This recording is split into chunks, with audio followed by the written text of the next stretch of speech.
마태복음 3장 13절에서 17절 말씀.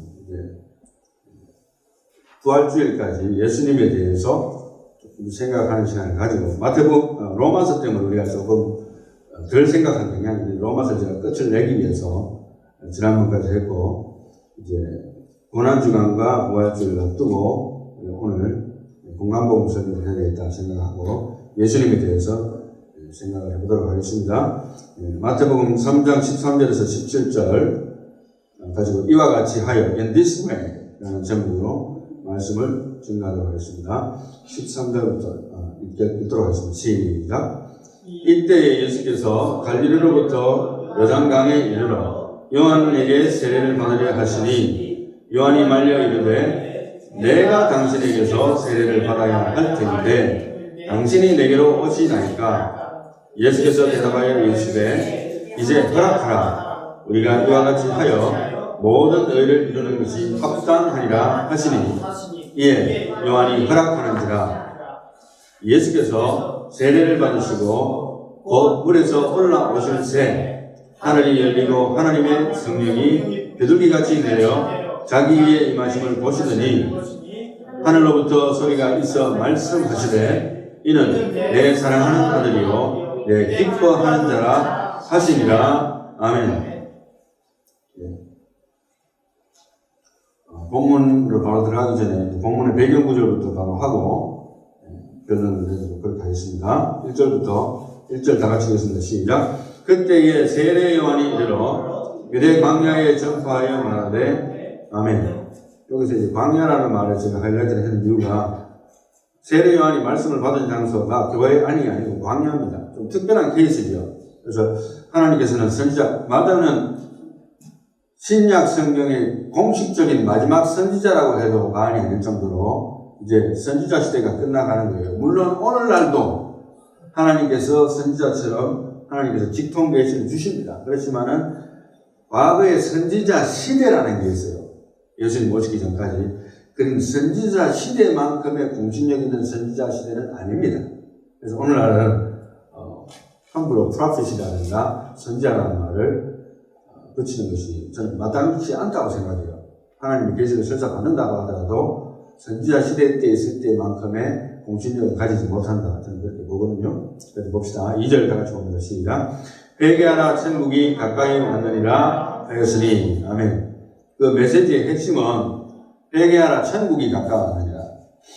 이전에도 물론 천국이 가까이 오고 있었죠. 그렇지만은 세례 요한의 메시지의 핵심은 뭡니까? 한마디로 말하면 누구에 대해서? 예수님에 대해서 증거하는 거예요. 예수님이 나타났기 때문에 뭐가 가까웠다? 천국이 가까웠다는 거예요. 이제는 정말 가깝다. 아니, 목사님 그때 그 천국이 가까이 왔다고 했는 그 메시지가 전한 지가 지금 2000년이 넘었는데요. 이렇게 말씀하실 겁니다. 물론 맞습니다. 그렇지만은 그를 통해서 정말 천국이 시간으로 볼 때 가까이 왔다는 의미도 있겠지만 어떤 의미에서는 정말 천국이 바로 옆에 있다. 이렇게 해석할 수도 있겠어요. 예수님이 오셨으니까. 천국 자체가 온 거예요. 자, 3절 다 같이 봅니다. 그는 선지자 이사야를 통하여 말씀하신 자라. 이르시되 광야에 외치는 자의 소리가 있어 이르되 너희는 주의 길을 준비하라. 그가 오실 길을 곱게 하라 하였느니라. 이사야 선지자는 수많은 메시아 예언을 했습니다만 그 중에 한 구절이라는 거예요. 이렇게 해서 광야에서 외치는 자의 소리가 바로 세례 요한이다. 세례 요한이 광야 사람인데 하나님의 말씀을 받은 장소가 광야라는 거예요. 너무나 뜻깊은 장소고 거기에서 하나님이 그에게 말씀해 주시고 아무것도 방해받지 않는 그 광야에서 하나님이 그를 인도하셨습니다. 그래서 주의 길을 준비하라. 그가 오실 길을 곱게 하라. 그래서 그게 바로 세례 요한의 사명이에요. 그의 사명이 뭐냐면 make ready the way of the Lord, make his path straight. 그러니까 평탄 작업입니다. 차가 가려면 평탄 작업을 해야 되잖아요. 울퉁불퉁하면 속도도 못 내고 그 다음에 거기다가 평탄 작업한 다음에 또 도로도 깔면 얼마나 좋겠어요. 저도 올라오는데 차들이 지금 80마일을 다니더라고요. 올라오는데 I5 올라오는데 대부분의 차들이 80마일 달려요. 속도가 60마일 정도. 그만큼 빨리 달립니다. 근데 이제 속도를 너무 내면 특히 타이어가 견디지 못하게 되면 펑크가 나겠죠. 플래터예요. 위험합니다. 자, 4절 다 같이. 이 여호와는 낙타털 옷을 입고 허리에 가죽띠를 띠고 음식은 메뚜기와 석청이었더라. 아멘. 완전히 홈리스잖아요. 홈리스. 그야말로 홈리스의 모습입니다.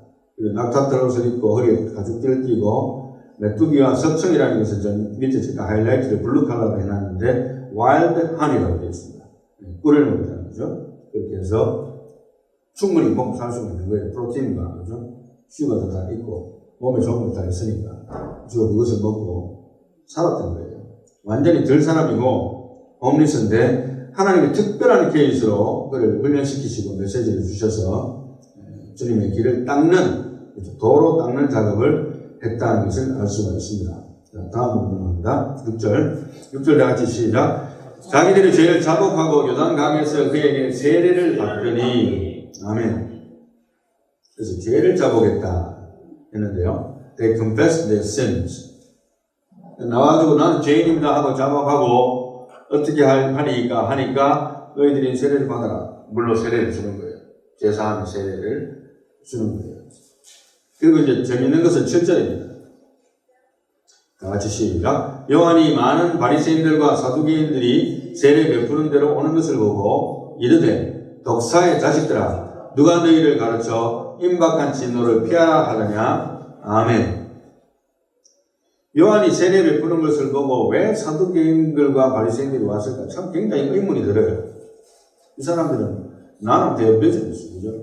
들 사람이고 세례를 준다고 하고 회개하라고 외친 이 사람에게 무슨 관심이 있어서 세례 받기 위해서 오는 거예요.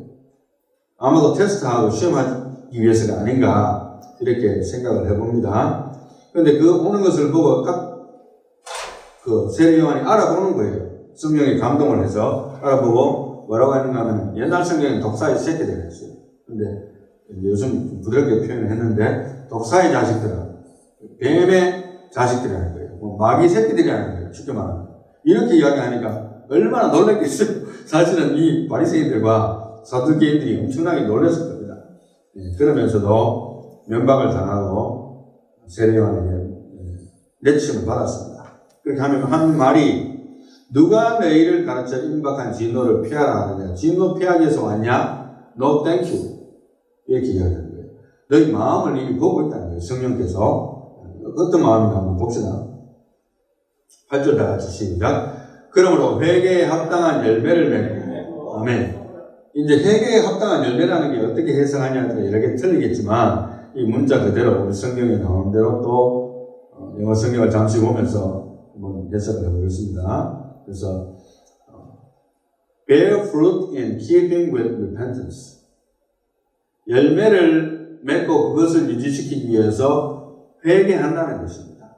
그러니까 죄에 대한 회개가 없으면 열매도 맺지 못하고 그 열매를 할지라도 그거는 이미 썩은 열매겠죠. 그래서 회개에 합당한 열매는 두 가지가 공존한다고 보는데 하나는 하나님 앞에 두 손 들고 회개하는 것. 내가 죄인입니다. 그리고 회개함으로써 내가 새 사람이 되어서 이제 하나님의 뜻을 살려고 노력하는 삶. 그게 바로 회개에 합당한 열매다. 이렇게 자연스럽게 해석을 할 수가 있겠습니다. 순서적으로 9절 다 같이 봅니다. 시작.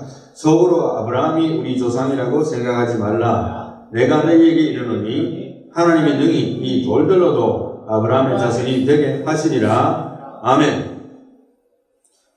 이제 이 바리새인과 사두개인들이 오는 마음 속에 그 속마음의 핵심적인 내용을 들추어내는 거예요.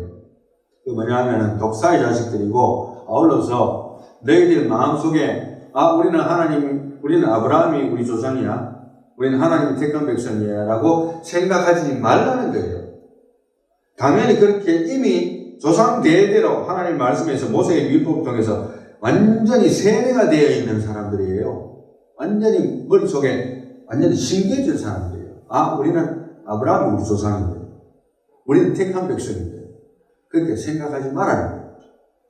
이게 무슨 천천명령 같은 이야기입니까? 내가 너희에게 이르노니 하나님이 능히 이 돌들로도 아브라함의 자손이 되게 하시리라. 완전히 이거는 만약에 여기가 세례를 베푸는 장소도 아니고 아마 정말 유대인들의 우두머리들이 있는 장소였다면 정말 돌에 맞아서 죽을 말이에요.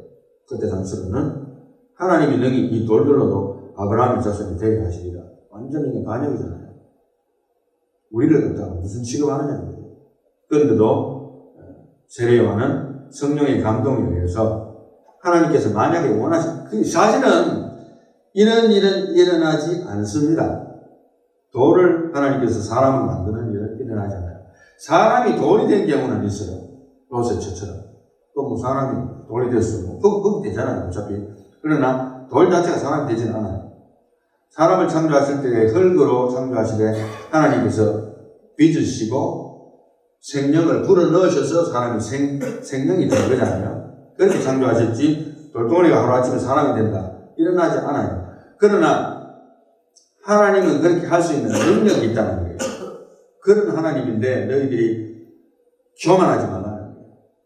실제로는 하나님을 제대로 섬기지 않으면서 아브라함이 우리 조상이라는 것만으로 내가 천국 갈 것이라는 생각은 착각이라는 거예요. 자, 10절 다 같이 봅니다.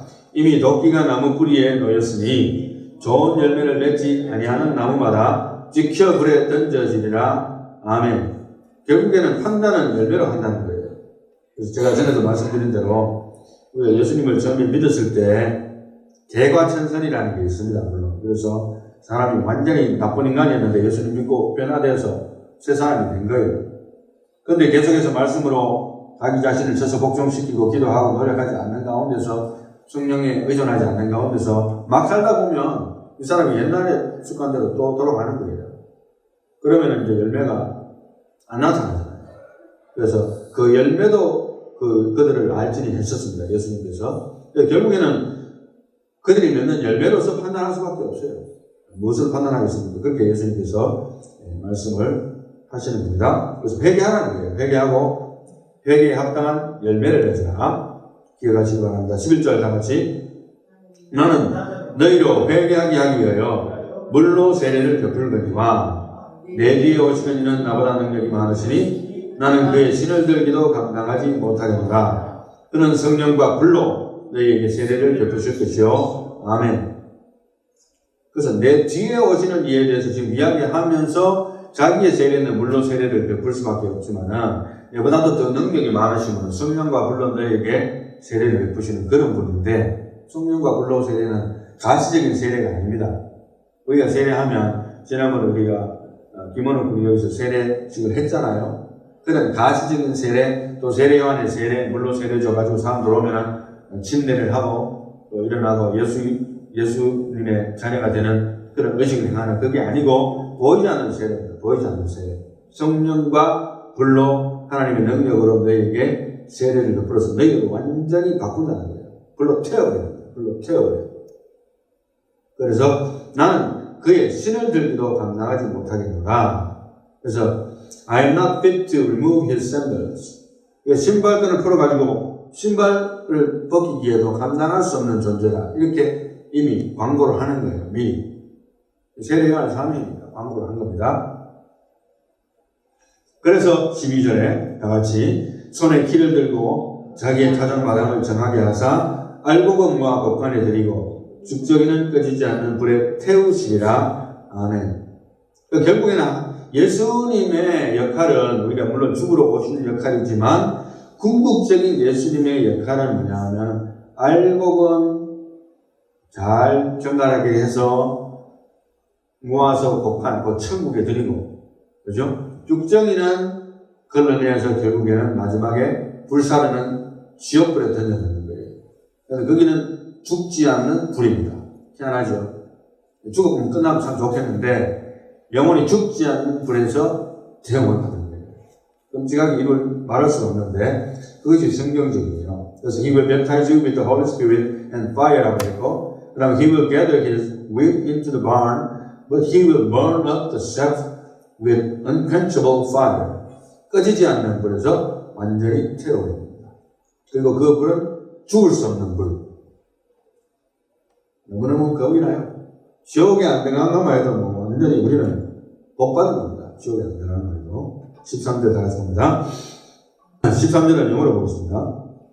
시작. Then Jesus arrived from Galilee at Jordan, coming to John to be baptized by him. 아멘. 여기서 이제 제가 힘이라는 것을 블루 컬러로 하이라이트한 이유는 지난번에도 이야기했듯이 문장 중간에 있는 소문자는 그냥 사람입니다. 사람. 그래서 세례요한을 말하죠. 세례요한. 그래서 세례요한에게 세례를 받기 위해서 예수님이 오신 거예요. 이거는 진짜 말이 안 되는 이야기가 성경에 나오는 기록입니다. 이게 어떻게 말이 됩니까? 한번 봅시다. 그 다음에 14절도 봅시다. But John tried to prevent him, saying, I have need to be baptized by you, and do you come to me? 여기서 you, him과 you가 좀 대문자로 나왔잖아요. 문장 중간에 누굽니까? 하나님 아니면 예수님. 여기서 예수님이잖아요. 그러니까 말렸어요. 안 됩니다. 말도 안 됩니다. 이런 게. 내가 당신한테 지금 세례를 받아야 될 사람인데 당신이 내한테 와가지고 세례를 받겠다니 말이 됩니다. 지금 이렇게 이야기하는 거예요. No thank you. 안 됩니다. 이건 있을 수 없습니다. 그렇게 이야기하니까 15절 봅시다. 15절 다 같이. But Jesus answering said to him, Permit it at this time, for in this way it is fitting for us to fulfill all righteousness. Then he permitted him. 아멘. 여기서 이제 예수님의 말씀이 하시는 뭐냐면은 요때는 이제 허락하라는 거예요. 지금은 허락해라. 왜냐하면 이렇게 함으로써 우리가 하나님의 의를 성취하는 것이다. 이게 하나의 과정이다 하는 것을 말하니까 이제는 세례요한도 어느 정도는 이해했어요. 어느 정도는. 완전히 이해했다고 보긴 힘들지만 어느 정도는 이해하고 예수님의 말씀을 오케이 알겠습니다. 그렇게 해서 허락했습니다. 이와 같이 하여 오늘 설교 제목이기도 한데요. 한번 다음으로 넘어가 봅시다. 16절 다 같이. After being baptized, Jesus came up immediately from the water, and behold, the heavens were opened, and he saw the Spirit of God descending as a dove and lighting on him. 이 사건은 요 짧은 구절은 예수님이 랩타이즈, 그러니까 세례 받기 전에는 일어나지 않았지만, 물론 하나님 아저씨만 세례 받기 전에는 일어나지 않았지만 세례 받은 다음에 일어나는 사건이라는 데서 일단 주목을 해야 돼요. After being baptized, 세례 받은 다음에 물에서 올라오시고 그 다음에는 하늘 문이 열리고 거기에서 하나님의 성령께서 내려오시는데 어떤 모습으로 내려오시면 비둘기처럼.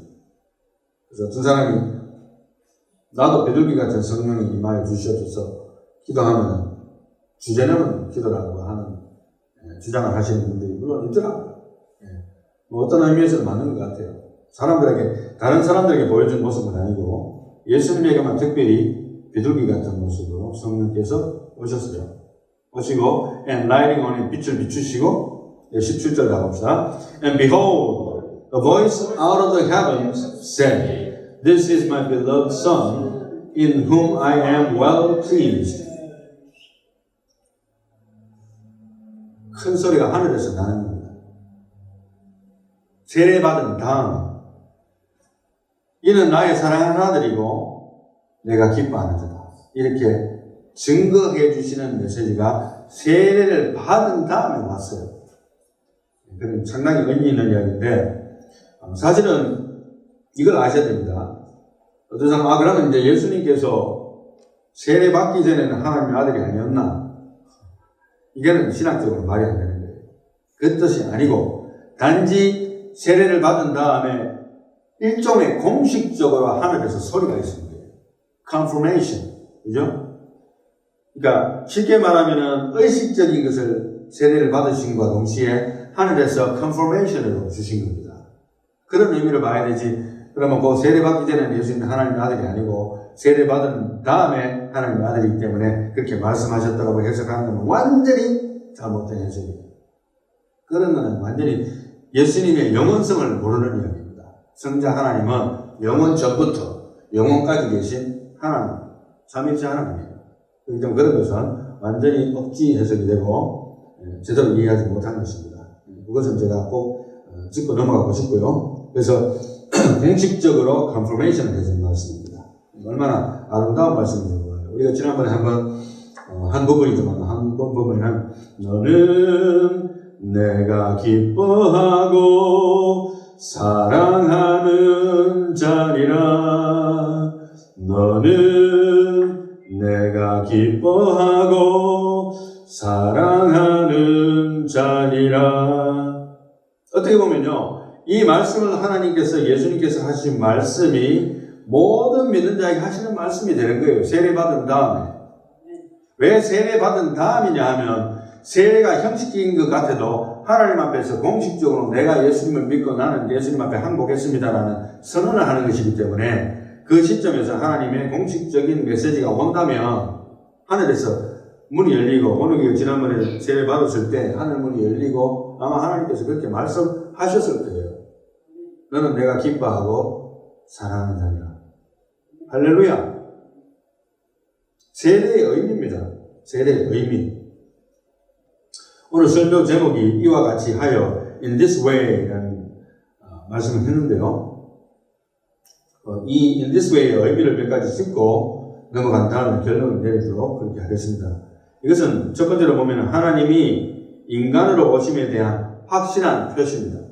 예수님께서 세례를 받으시려고 하는 그런 방법이, 그죠? 예수님께서 세례 받으셨다는 것은 성자 하나님께서 세례를 받으셨다는 거예요. 성자 하나님께서. 그래서 곧 하나님께서 세례를 받으셨다는 것은 하나님께서 죄 있는 육신의 모습으로 오셔가지고 하나님께서 죄사함의 표시를 의미하는 세례를 받으셨다. 그러니까 죄인으로서의 예수님은 또 죄인으로서의 하나님의 모습으로 나타나는 거예요.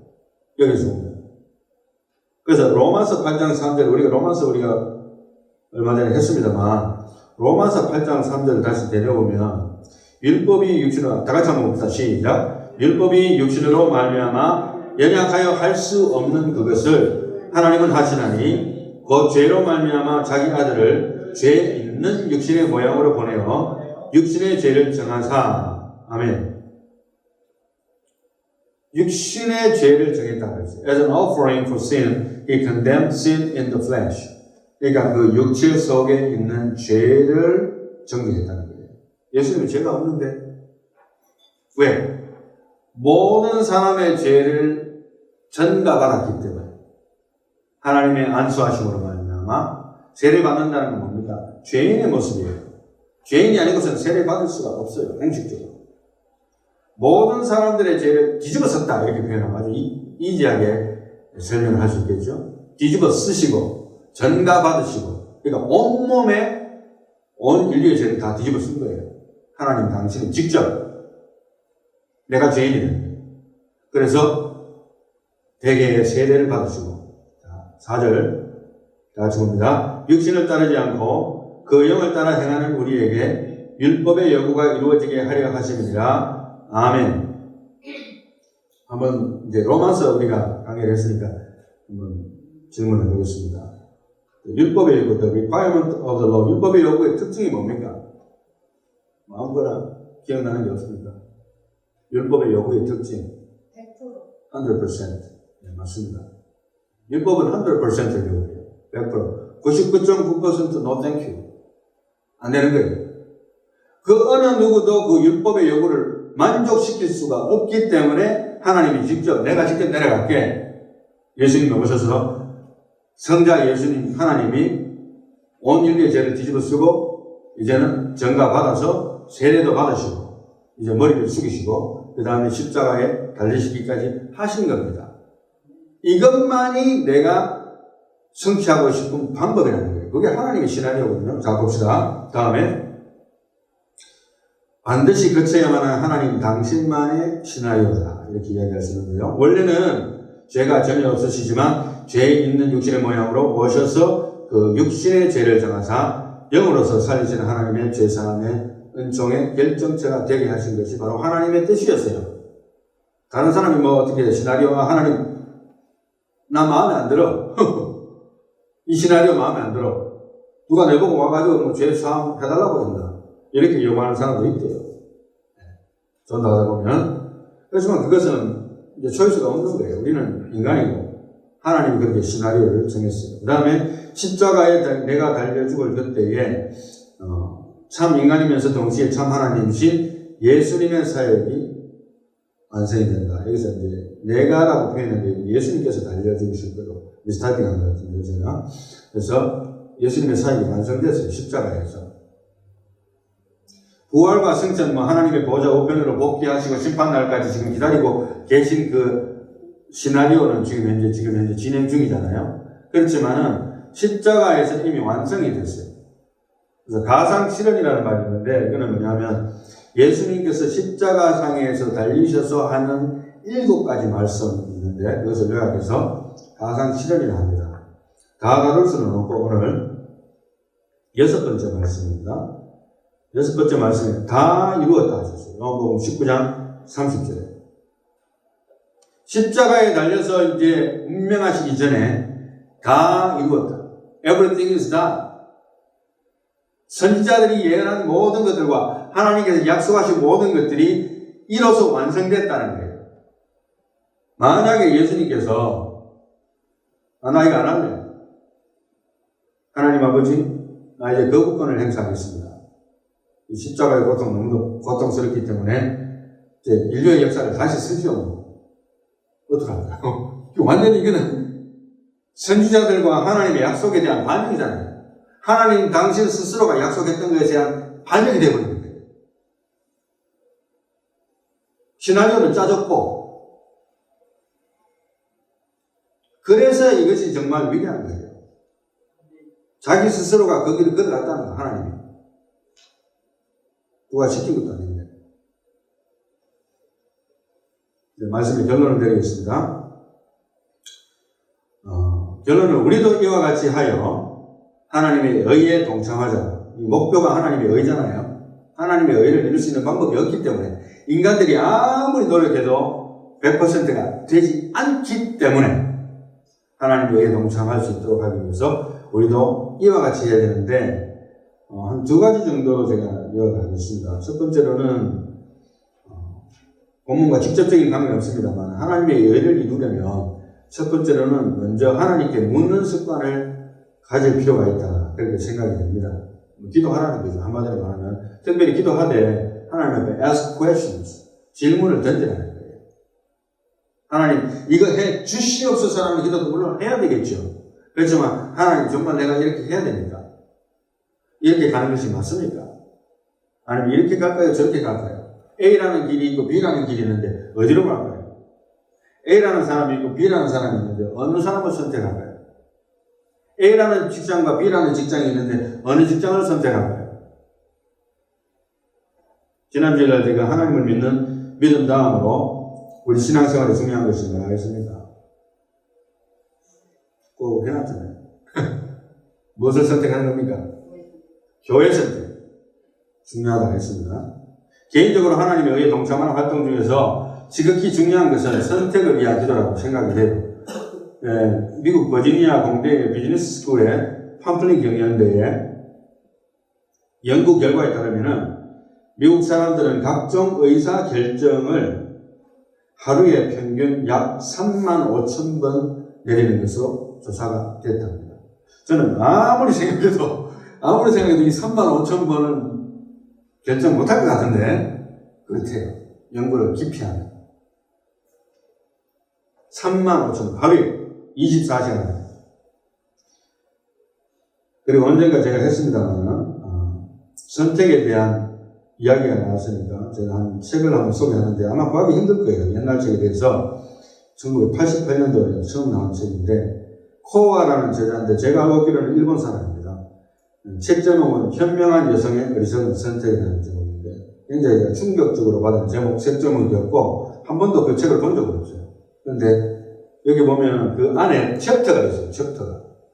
챕터 보면 챕터 1에는 왕자님을 합수거대하며 이런 책 제목이 있고 상당히 재미있죠. 그 다음에 챕터 6에 보면은 여자를 견딜 수 없게 만드는 남자들이 있답니다. 그리고 챕터 7에는 훌륭한 여성의 수만큼 훌륭한 남성이 있다. 너무 실망하지 마라. 이런 뜻인 것 같고, 그 다음에 챕터 현명한 여성의 능숙한 자기 표현, 그리고 챕터 14에 이상적인 남성을 발견하기 위한 16가지 조항이 있는데 이거는 나타나지 않았습니다. 책이 없기 때문에 모르겠어요.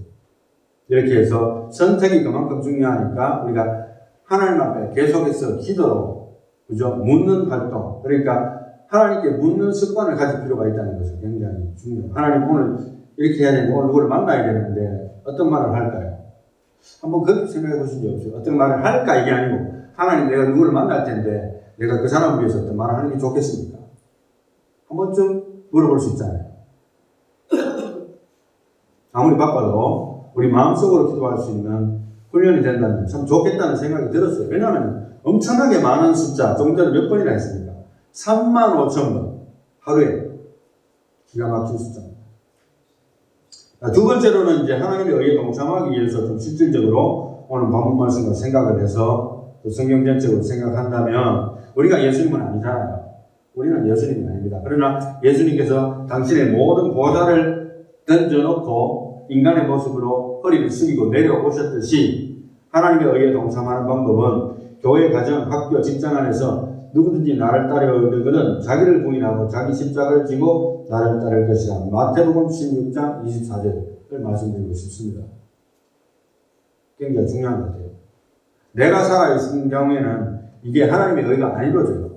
세상에는 조금 틀릴지 몰라도 세상도 내가 너무 살아있는 사람들은 롱런이 안 돼요. 처음에는 뭐 깜짝하고 잘 되는 것 같아도 나중에 주변을 돌아보면 자기 집에 사람이 없어. 돈 때문에 모였던 사람들은 돈 없으면 다 사라져버리죠. 그와 마찬가지입니다. 그래서 자기를 부인하고 deny, 그죠? deny yourself. 이거는 세상에 가르치면 틀리잖아요. 그리고 take up his cross and follow me. 자기 십자가를 지고 고난의 십자가를 지고 예수님을 쫓아가는 거예요.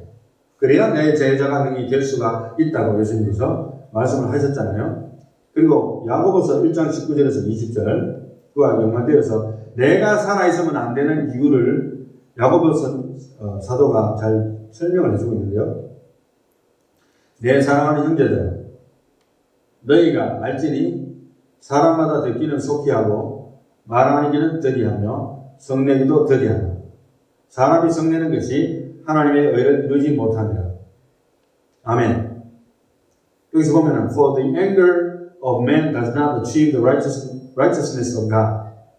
굉장히 중요한 것 같더라고요. 그래서 저도 뭐 젊었을 때는 좀 화도 잘 내고 짜증도 잘 내고 고함도 치고 지금도 뭐 그게 수련이 안 되는지 한 번씩 고함도 치고 이렇게 하는데 가만히 보면은 목회할 때나 목회하지 않을 때나 사람이 혈기를 부리면 하나님께서 나를 칩니다. 여러분은 모르겠는데 알게 모르게 저를 쳐요. 하나님. 조 목사 정신 차려. 너 지금 현재 뭐 하고 있냐? 이렇게 말씀하시는 것 같아요. 한번 딱 들어보면 내가 지금 현재 혈기가 올라오는 거예요. 가데스에서 있었던 사건입니다. 민수기 20장 10절에서 12절 다 같이 한번 읽어볼까요? 시작. 모세와 아론이 회중을 그 반석 앞에 모으고 모세가 그들에게 이르되 반역한 너희여 들으라. 우리가 너희를 위하여 이 반석에서 물을 내려 하고 모세가 그의 손을 들어 그의 지팡이로 반석을 2번 치니 물이 많이 솟아 나오므로 회중과 그들의 짐승이 마시니라. 여호와께서 모세와 아론에게 이르시되 너희가 나를 믿지 아니하고 이스라엘 자손의 목전에서 내 거룩함을 나타내지 아니한 고로 너희는 이 회중을 내가 그들에게 준 땅으로 인도하여 드리지 못하리라 하시니라. 아멘.